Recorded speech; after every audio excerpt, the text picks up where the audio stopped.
అందరికీ నమస్కారం. ముందు వీడియో చూసి సబ్స్క్రైబ్ చేసుకున్న వారికందరికీ ధన్యవాదాలు, కృతజ్ఞతలు.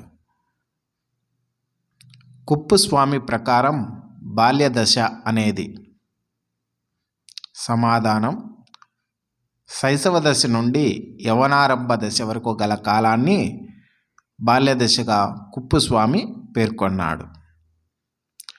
అనేక మంది మనోవిజ్ఞానవేత్తలు 3 నుండి 12 సంవత్సరాల వయసు వరకు గల కాలాన్ని బాల్యదశగా పేర్కొన్నారు. అదే మెక్ మిలాన్ విద్యార్థి నిఘంటువు ప్రకారం అయితే బాల్యదశ అనగా పుట్టినప్పటి నుండి కౌమార దశ వరకు గల కాలాన్ని బాల్యదశగా పేర్కొన్నది. మెక్ మిలాన్ విద్యార్థి నిఘంటువు. ఫిలిప్ ఏరిస్ ప్రకారము శైశవ దశ, కౌమార దశ మధ్య గల కాలాన్ని బాల్యదశగా పేర్కొన్నాడు. ఫిలిప్ ఏరిస్ చరిత్రకారుని రచన సెంచురీ ఆఫ్ చైల్డ్హుడ్. RTE 2009 ప్రకారం బాలులు అనగా 6 నుంచి 14 సంవత్సరాల గల వారిని బాలులు అంటారు. RTE 2009 ప్రకారం.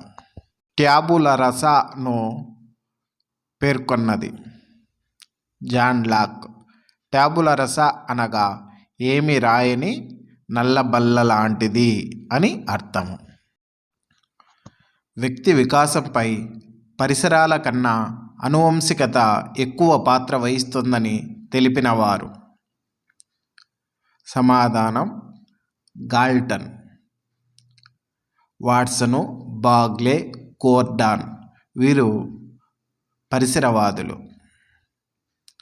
వాట్సను, నాకు డజన్ శిశువులను ఇవ్వండి, వారిని ఎలా తయారు చేయాలో అలా తయారు చేస్తాను అని తీవ్ర స్థాయిలో పరిసరాల ప్రభావం గురించి తెలియజేశాడు. అనువంశికత అనగా ముందు తరాల నుండి సంక్రమించే జీవ సంబంధమైన మానసిక లక్షణాలను అనువంశికత లక్షణాలు అంటారు. అనువంశికతవాదులు Galton, Goddard, Freeman, Dugdale, Pearson, Allport. Galton రచన హెరిడేటరీ జీనియస్. గాల్టన్ ఇంగ్లాండ్లోని ప్రముఖ కుటుంబాలు, సాధారణ కుటుంబాలపై పరిశోధన చేశాడు. పియర్సన్ డార్విన్ హోమినీ వంశంపై పరిశోధన చేశాడు. డగ్డేల్ జుక్స్ కుటుంబంపై పరిశోధన. గోడార్డ్ మార్టిన్ కల్లికాక్ కుటుంబంపై పరిశోధన చేసింది. గోడార్డ్ కవలలు, అన్నదమ్ములు, దాయాదుల కుటుంబాలపై పరిశోధన చేసింది. ఫ్రీమన్ ప్రముఖ వ్యక్తుల కుటుంబాలు, వారి వారసులపై పరిశోధన చేసింది. ఆల్పోర్ట్ ఎడ్వర్డ్ వంశంపై పరిశోధన చేసింది. విన్షిప్ కెల్లాగ్ దంపతులు డొనాల్డ్ అనే శిశువు, గువా అనే చింపాంజీపై పరిశోధన చేశారు. ఇప్పుడు పరిసరవాదుల గురించి తెలుసుకుందాం. పరిసరవాదులు Bagley, Gordon, Freeman, Watson. WC Bagley పాఠశాల పరిసరాలు, శిశు వికాసంపై పరిశోధన. WC బాగ్లే రచన ఎడ్యుకేషనల్ డిటర్మినిజం. మిల్డ్రెడ్ రూత్ కవలలపై పరిశోధన. ఫ్రీమన్ పడవ నడిపే పిల్లలు, జిప్సీ పిల్లలపై పరిశోధన చేసింది. గోర్డాన్ 19 జతల సమరూప కవలలపై పరిశోధన చేసింది. న్యూమన్. కోల్బర్గ్ ప్రకారం మంచి బాలుడు, బాలిక నేపథ్య నీతి ఉండే దశ. సమాధానం 2వ స్థాయి, 3వ దశ. కోల్బర్గ్ నైతిక సందిగ్ధ పరిస్థితులను రూపొందించి 10 సంవత్సరాల నుండి 16 సంవత్సరాల మధ్య వయసు ఉన్న పిల్లలకిచ్చి వారి తీర్పు ఆధారంగా సంజ్ఞానాత్మక నైతిక వికాస సిద్ధాంతాన్ని ప్రతిపాదించాడు. కోల్బర్గ్ నైతిక వికాసంలో 3 స్థాయిలను, ప్రతి స్థాయిలోనూ 2 దశలను, మొత్తం 6 దశలను సూచించాడు. పూర్వ సంప్రదాయ నైతికతలో విధేయత, శిక్ష, నేపథ్య నీతి. 2వ దశ సహజ సంతోష సహకారి సంతోష నేపథ్య నీతి. 2వ స్థాయి సంప్రదాయ నైతికత. దీనిలో 2 దశలు: మంచి బాలుడు, బాలిక నేపథ్య నీతి. అధికారం, సామాజిక వ్యవస్థ నిర్వహణ నేపథ్య నీతి. 3వ స్థాయి ఉత్తర సంప్రదాయ నైతికత. వ్యక్తిగత మానవ హక్కులు, ప్రజాస్వామిక ఆమోదించబడిన చట్టనీతి, వ్యక్తిగత నీతి సూత్రాలు, అంతరాత్మ నీతి. ప్లీజ్ సబ్స్క్రైబ్ చేసుకోగలరు. మీకు నచ్చినట్లయితే షేర్ చేయగలరు. Thank you. ధన్యవాదములు. ఎరిక్సన్ ప్రకారం స్వయం ప్రతిపత్తి, సందేహం అనే సాంఘిక క్లిష్ట పరిస్థితి ఎదుర్కొనే వయస్సు సుమారు. సమాధానం: 1 సంవత్సరం నుండి 3 సంవత్సరాల వయస్సు మధ్య. Ericsson Freud అనుచరులలో ముఖ్యుడు. ఎరిక్సన్ను అహం మనోవిజ్ఞాన శాస్త్రవేత్త, ఈగో సైకాలజిస్ట్ అని అంటారు. ఇతను 8 మనోసాంఘిక వికాస దశలను తెలిపాడు. పట్టికను గమనించగలరు.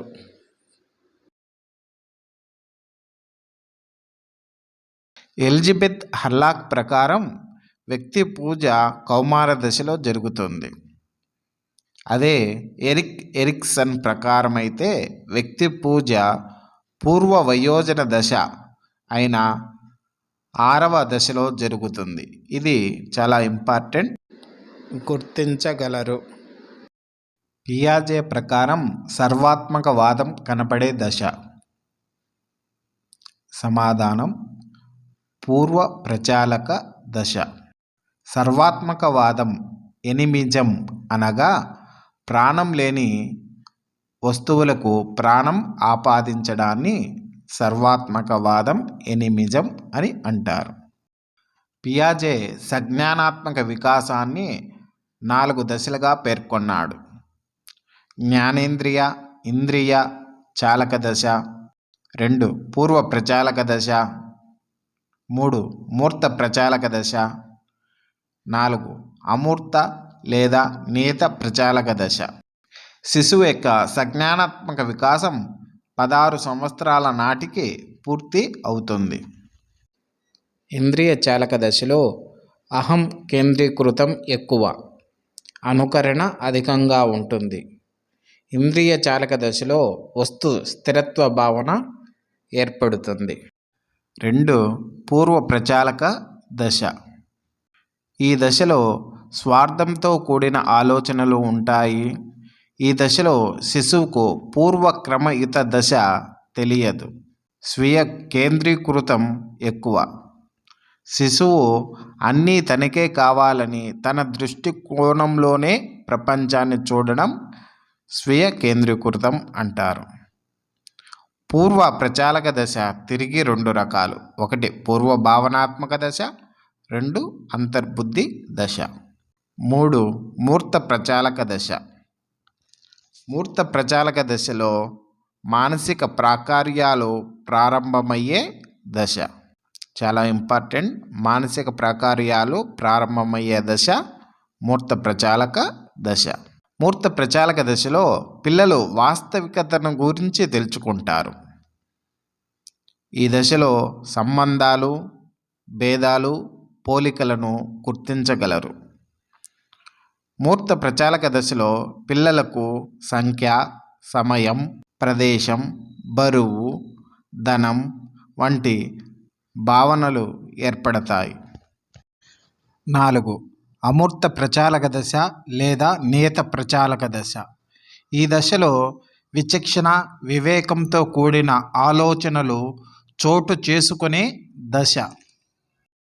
నియత ప్రచాలక దశలో అవాస్తవిక కాల్పనిక సమస్యలను గురించి ఆలోచించి పరిష్కరణలు చేయగలడు.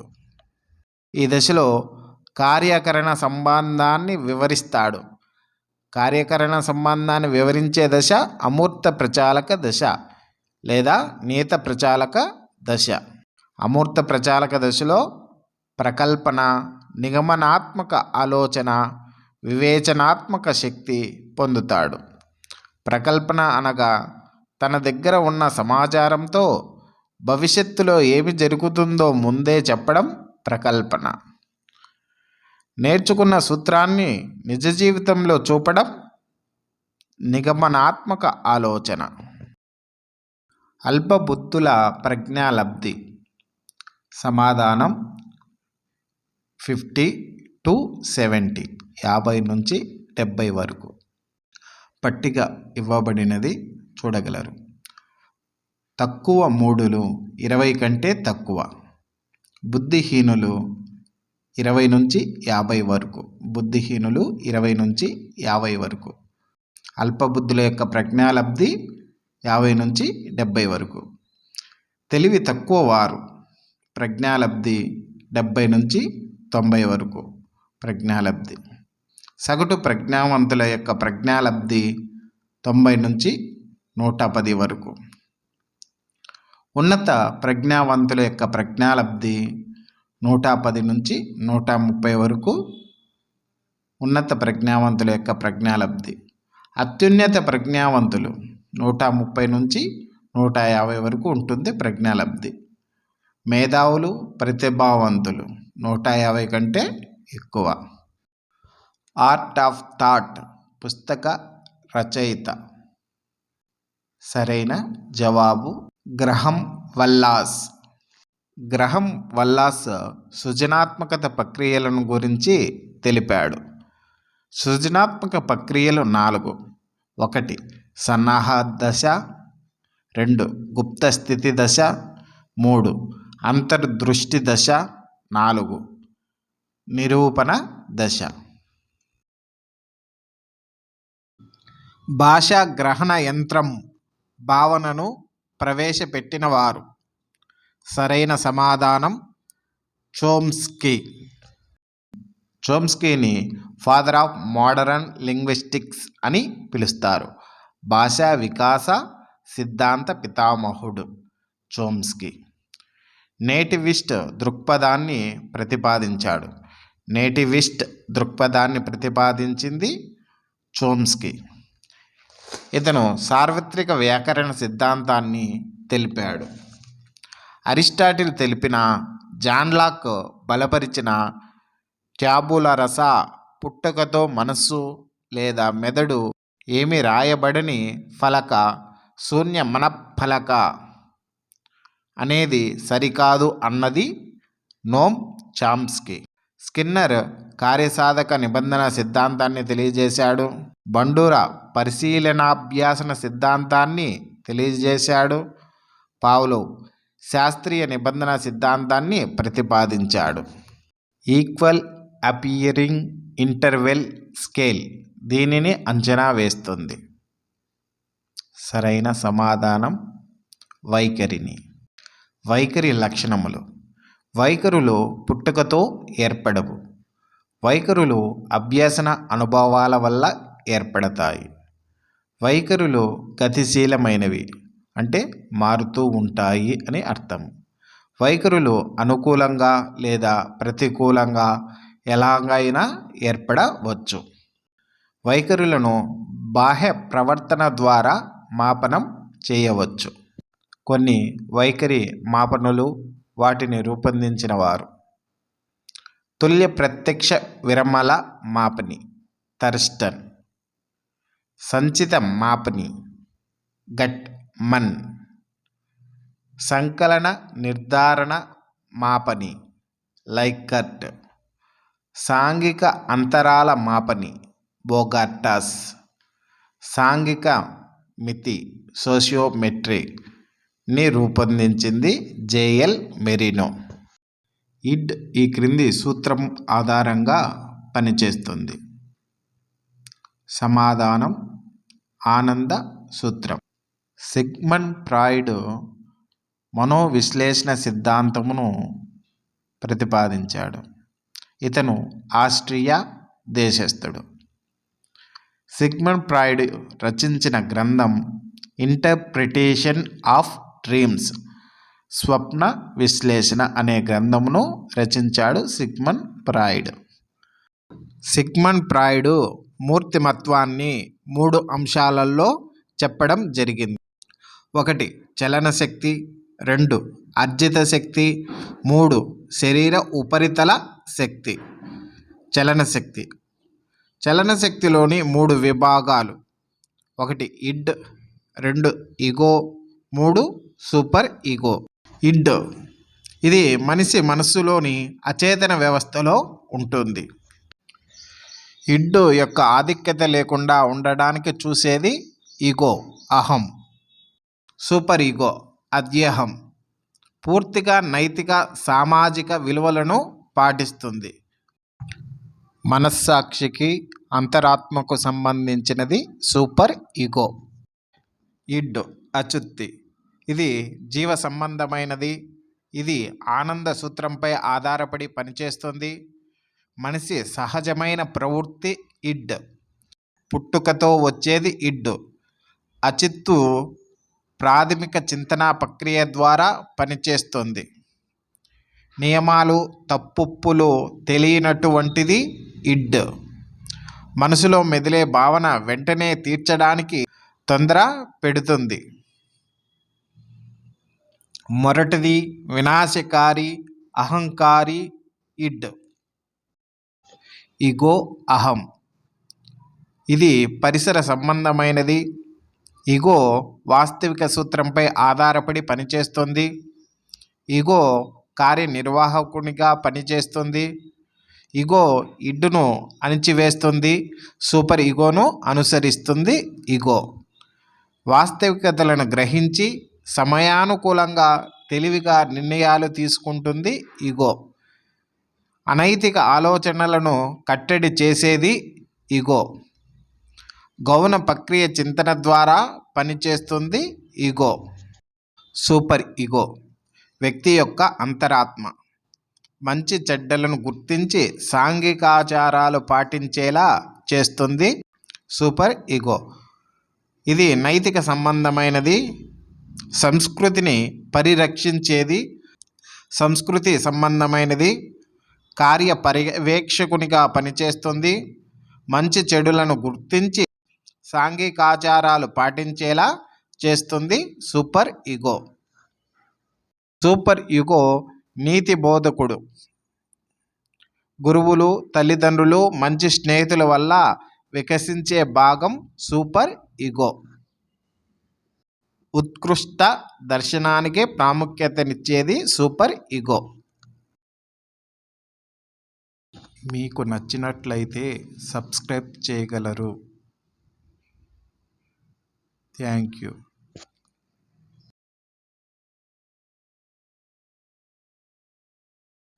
ఇతివృత్త గ్రాహక పరీక్షను రూపొందించిన వారు. సరైన సమాధానం ముర్రే మరియు మోర్గాన్. ఇతివృత్త గ్రాహక పరీక్ష ట్యాట్ అనగా కథను సూక్ష్మంగా గ్రహించడం, చెప్పడం. దీనిలో ప్రయోజ్యుడు తనకు తెలియకుండానే తనలోని నిగూఢమైన వైఖరులను, ప్రేరణలను, సంఘర్షణలను కథ ద్వారా వ్యక్తం చేస్తాడు.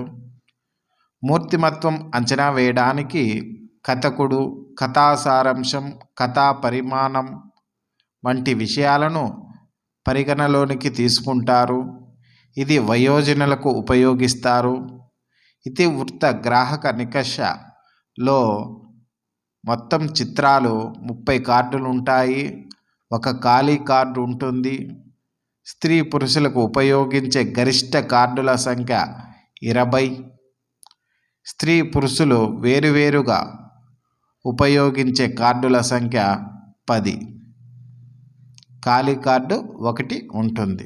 క్యాట్ చిల్డ్రన్ అప్పర్సెప్షన్ పరీక్షను రూపొందించిన వారు L Bellak, S Bellak, America దేశస్థులు. 3 నుండి 10 సంవత్సరాల పిల్లల మూర్తిమత్వంను తెలుసుకోవడానికి ఉపయోగిస్తారు. చిల్డ్రన్ అప్పర్ సెక్షన్ పరీక్షలో జంతువుల పక్షుల బొమ్మలు కలిగిన దీర్ఘ చతురస్రాకారంగా 10 కార్డులు ఉంటాయి. బొమ్మను చూసి చిన్న కథ అల్లి చెప్పవలసి ఉంటుంది. గోవింద్ కుక్కతో ఆడుకోవాలనుకుంటున్నాడు. కానీ కుక్క కరుస్తుందేమోనని భయపడుతున్నాడు. అతడు లోనవుతున్న సంఘర్షణ. సరైన సమాధానం ఉపగమ పరిహార సంఘర్షణ. ఉపగమ పరిహార సంఘర్షణ అంటే ఒకటి కావాలి ఒకటి వద్దు అయి ఉంటుంది. ఉపగమ పరిహార సంఘర్షణలో రెండూ కావాలి. అవ కావాలి బువ్వ కావాలి. పరిహార సంఘర్షణ అంటే ముందు నొయ్యి వెనుక కొయ్యి సంఘర్షణ. సంఘర్షణ అనేది మానసిక ఉద్వేగానికి సంబంధించినది. పావ్లోవ్ ప్రయోగంలో గంట శబ్దంతో ఆహారాన్ని జోడించినప్పుడు కుక్క లాలాజలాన్ని స్రవించింది. ఇక్కడ లాలాజలం స్రవించడం అనేది సరైన సమాధానం నిర్నిబంధిత ప్రతిస్పందన. క్రింది వాటిలో భావావేశ రంగానికి చెందినది. సరైన సమాధానం వ్యవస్థాపనం. జ్ఞానాత్మక రంగం లక్ష్యాలు తెలియజేసినది బ్లూమ్స్. భావావేశ రంగాన్ని క్రాత్వెల్. మానసిక చలనాత్మక రంగ లక్ష్యాలు తెలియజేసింది దవే హీరో షింప్సన్. జ్ఞానాత్మక రంగ లక్ష్యాలు జ్ఞానం, అవగాహన, వినియోగం, విశ్లేషణ, సంశ్లేషణ, మూల్యాంకనం. భావావేశ రంగ లక్ష్యాలు గ్రహించుట, ప్రతిస్పందించుట, విలువ కట్టడం, వ్యవస్థాపనం, శీలస్థాపనం. మానసిక చలనాత్మక రంగ లక్ష్యాలు అనుకరణం, హస్తలాఘవం, సునిశ్చితత్వం, సమన్వయం, సహజీకరణం. అనుకరణ ద్వారా అభ్యసనంలో మొదటి సోపానం. సరైన సమాధానం అవధానం. ఆల్బర్ట్ బండూరా కెనడా దేశస్థుడు పరిశీలన అభ్యసనంలో 4 సోపానాలను తెలియజేసినాడు. అవి 1 అవధానం, 2 ధారణ, 3 నిష్పాదనం లేదా పునరుత్పాదకం, 4 పునర్బలనం లేదా ప్రేరణ. పరిశీలన అభ్యసనానికి ఇతర పేర్లు సాంఘిక అభ్యసనం, అనుకరణ అభ్యసనం, నమూనా అభ్యసనం, యత్న రహిత అభ్యసనం, ప్రతినిధిత్వ అభ్యసనం, అపరిమిత అభ్యసనం అని అనుకరణ ద్వారా అభ్యసనానికి పేర్లు కలవు. మూర్తిమత్వ అభివృద్ధిలో, వ్యక్తిత్వ వికాసంలో ప్రధాన పాత్ర పోషించే అభ్యసనం పరిశీలన అభ్యసనం. ఏ అంశం యొక్క మూల సూత్రాలనైనా ఏ వయస్సు వారికైనా ఏదో ఒక రూపంలో బోధించవచ్చు అని పేర్కొన్నవారు. సరైన సమాధానం Bruner. Bruner Rachana the process of education అనే గ్రంథాన్ని బ్రూనర్ రచించాడు. బ్రూనర్ ప్రతిపాదించిన సిద్ధాంతాన్ని ఆవిష్కరణ అభ్యసనం అని లేదా బోధనా శిక్షణా సిద్ధాంతం అని అంటారు. బ్రూనర్ ప్రతిపాదించిన ముఖ్యాంశాలు: విద్యార్థిలోని ఆసక్తి, కుతూహలం అభ్యసనానికి ప్రధాన అంశాలు. విద్యార్థి స్వీయ అభ్యసనానికి ఎక్కువ ప్రాధాన్యత కల్పించాలి. ఉపాధ్యాయుడు పర్యవేక్షకుడై సలహా పూర్వక పాత్రను మాత్రమే చేపట్టాలి. బోధనా విషయం కంటే బోధనా పద్ధతికి ఎక్కువ ప్రాధాన్యం ఇవ్వాలి. బోధనా విషయాల కంటే బోధనా పద్ధతికి ఎక్కువ ప్రాధాన్యం ఇవ్వాలని బ్రూనర్ తెలియజేశాడు. బ్రూనర్ ప్రకారము అభ్యసనంలో 3 క్రమశ్రేణి పద్ధతులు కలవు. 1 నటనా పద్ధతి, 2 చిత్రపట పద్ధతి, 3 ప్రతీకాత్మక పద్ధతి. బ్రూనర్ సిద్ధాంతంలోని 4 అంశాలు: 1 సన్నద్ధత, 2 విషయ నిర్మాణం, 3 వరుస క్రమం, 4 పునర్బలనం. డెజావు అనేది సరైన సమాధానం. ఫ్రెంచ్ భాషా పదం. మరికొన్ని సైకాలజీలోని భాషా పదాలను చూడగలరు. మీకు నచ్చినట్టయితే సబ్స్క్రైబ్ చేయండి, షేర్ చేయండి. Thank you. మీకు నచ్చినట్లయితే సబ్స్క్రైబ్ చేయండి, షేర్ చేయండి. Thank you. గతంలో నేర్చుకున్న విషయాలు ప్రస్తుతం నేర్చుకున్న విషయాల పునఃస్మరణకు ఆటంకం కలిగించడం వల్ల విస్మృతి సంభవిస్తే దానికి కారణం. సరైన సమాధానం పురోగమన అవరోధం. అవరోధాలు 2 రకాలు: పురోగమన అవరోధం, తిరోగమన అవరోధం. పురోగమన అవరోధం పాతది గుర్తుకు వస్తే కొత్తది రాకోకుండా మనకు పాతది గుర్తుకు వస్తే అంటే పురోగమనం లేదని అర్థం. పాతది గుర్తుకు వస్తూ ఉంటే పురోగమనం లేదు అని, కాబట్టి పురోగమన అవరోధం అవుతుంది. అదే తిరోగమన అవరోధం అంటే పాతది అడిగినప్పుడు పాతది గుర్తు రాకోకుండా కొత్తది గుర్తుకు వస్తూ ఉంటే, కొత్తది గుర్తుకు వస్తే దానిని తిరోగమన అవరోధం అంటారు. పాతది గుర్తుకు వస్తే అది పురోగమన అవరోధం, కొత్తది గుర్తుకు వస్తే తిరోగమన అవరోధం అని గుర్తుపెట్టుకుంటే సరిపోతుంది. మనల్ని అడిగినప్పుడు కొత్తది రాకుండా పాతది గుర్తుకు వస్తే అది పురోగమన అవరోధమని, పాతది గుర్తు రాకుండా కొత్తది గుర్తుకు వస్తే అది తిరోగమన అవరోధమని గుర్తుపెట్టుకోవాలి. బుక్కుకు బహువచనం బుక్స్ అని నేర్చుకున్న విద్యార్థి చైల్డ్కు బహువచనం చిల్డ్రన్కి బదులు చైల్డ్స్ అని చెప్పుటకు కారణం. సరైన సమాధానం రుణాత్మక బదలాయింపు అంటే ప్రతికూల బదలాయింపు. సానుకూల బదలాయింపు అంటే అనుకూల బదలాయింపు.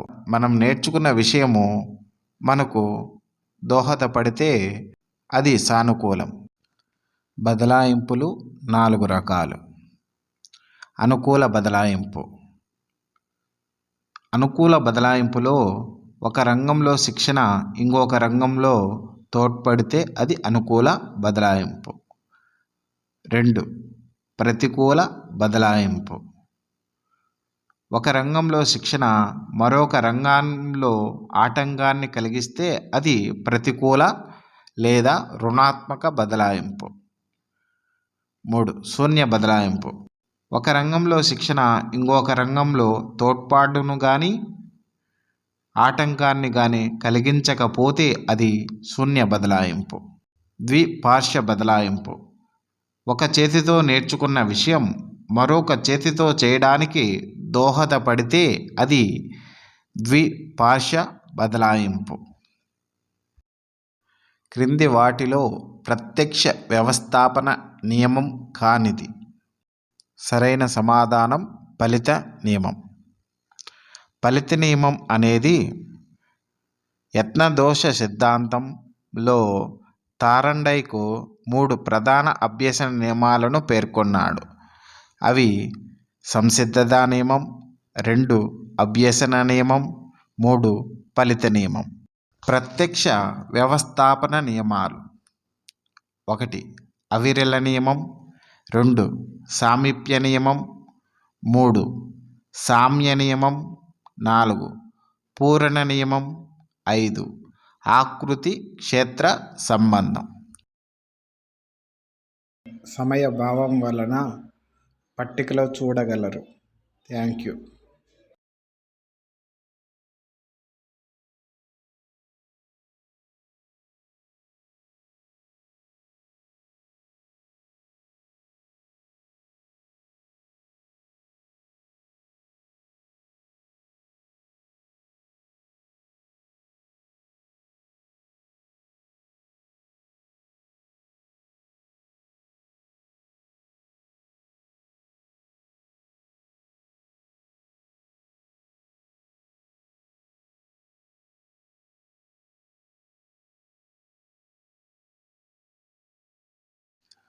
అభ్యసన వైకల్యం అనే పదాన్ని మొదటగా ఉపయోగించిన వారు?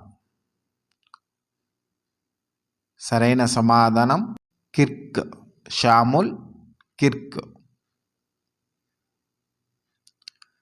అతని రచన ఎక్సెప్షనల్ చిల్డ్రన్. షాముల్ కిర్క్ యొక్క రచన ఎక్సెప్షనల్ చిల్డ్రన్. దీనిని సహాయార్థి కేంద్రిత మంత్రణం అని కూడా పిలుస్తారు. సరైన సమాధానం అనిర్దేశక మంత్రణం. నిర్దేశక మంత్రణం ప్రతిపాదించినది విలియమ్సన్ డార్లీ. దీనిని సమస్య కేంద్రీకృత మంత్రణం అని అంటారు. 2. అనిర్దేశక మంత్రాన్ని ప్రతిపాదించినది కార్ల్ రోజర్స్. దీన్ని సహాయార్థి కేంద్రిత మంత్రణం అని అంటారు. 3. మిశ్రమ మంత్రాన్ని రూపొందించినది ఎఫ్సి థార్న్. దీనిని శ్రేష్ఠ గ్రహణం మంత్రణం అని కూడా అంటారు. సభ్యుల అభిప్రాయాలకు విలువ, గౌరవం ఇచ్చే నాయకత్వం. సరైన సమాధానం సహభాగి నాయకత్వం. దోపిడీని నిరోధించే హక్కుకు చెందిన ప్రకరణలు. సరైన సమాధానం 23, 24. భారత రాజ్యాంగంలో 3వ భాగంలో 12 నుంచి 35వ నిబంధన వరకు మానవ హక్కులను ప్రాథమిక హక్కులు అనే పేరుతో పొందుపరిచారు. ప్రాథమిక హక్కులను అమెరికా రాజ్యాంగం నుండి గ్రహించారు. ప్రారంభంలో 7 ఉండేవి, ప్రస్తుతం 6. 1. సమానత్వపు హక్కు 14 నుంచి 18 నిబంధన వరకు. 2. స్వాతంత్రపు హక్కు 19 నుండి 22 వరకు. పీడనాన్ని నిరోధించే హక్కు 23, 24. మత స్వాతంత్రపు హక్కు 25 నుంచి 28 నిబంధనల వరకు. 5. అల్పసంఖ్యాక పరిరక్షణ హక్కు 29, 30 ప్రకరణలు. 6. ఆస్తి హక్కు 31వ ప్రకరణ. దీనిని 1978లో 44వ రాజ్యాంగ సవరణ ద్వారా ప్రాథమిక హక్కుల నుండి తొలగించారు. 300Aలో చట్టబద్ధమైన హక్కుగా పొందుపరిచారు. 7. రాజ్యాంగ పరిరక్షణ హక్కు ప్రకరణ 32. క్రింది వాటిలో ఆపరేటింగ్ సిస్టమ్ సాఫ్ట్వేర్ కానిది. సరైన సమాధానం MS ఎక్సెల్. ఇది అప్లికేషన్ సాఫ్ట్వేర్. కంప్యూటర్ సాఫ్ట్వేర్లు ప్రధానంగా 2 రకాలు: application softwares, operating system software. పట్టికలో ఇవ్వబడినవి చూడగలరు. RTE 2009 ప్రకారం ఒక విద్యా సంవత్సరంలో 1 నుంచి 5వ తరగతులకు బోధనా గంటలు. సరైన సమాధానం 800 గంటలు. పని దినాలు 200 రోజులు. 1 నుంచి 5 తరగతులకు పని దినాలు 200 రోజులు. 6-10 తరగతులకు 220 రోజుల పని దినాలు, 1000 బోధనా గంటలు ఉండాలి. ప్రతి ఉపాధ్యాయునికి వారానికి బోధనకు సన్నద్ధత కావడంతో సహా 45 గంటలు పని చేయాలి. NEP 2020 ప్రకారం 3వ తరగతి నుండి 5వ తరగతి వరకు ఈ క్రింది స్థాయికి చెందుతాయి. సరైన సమాధానం సన్నాహక స్థాయి. పట్టికను పరిశీలించగలరు. 3-6 సంవత్సరములు పూర్వ ప్రాథమిక విద్య, ఇది పునాది దశ. 6-8 సంవత్సరములు 1-2 తరగతులు, ఇది కూడా పునాది దశే. 8-11 సంవత్సరములు 3-5 తరగతులు తయారీ దశ లేదా సన్నాహక స్థాయి. 11-14 సంవత్సరములు 6-8 తరగతులు మిడిల్ స్కూల్ దశ. 14-18 సంవత్సరములు 9-12 తరగతులు మాధ్యమిక స్థాయి దశ. ఓపెన్ ఎడ్యుకేషన్ రీసోర్స్ గురించి సరైన వాక్యము. సరైన సమాధానం ఉచితంగా లభిస్తుంది. ఈ కంటెంట్తో కూడిన ట్యాబ్లను ఆంధ్రప్రదేశ్ ఈ క్రింది తరగతి విద్యార్థులకు ఉచితంగా అందజేస్తారు.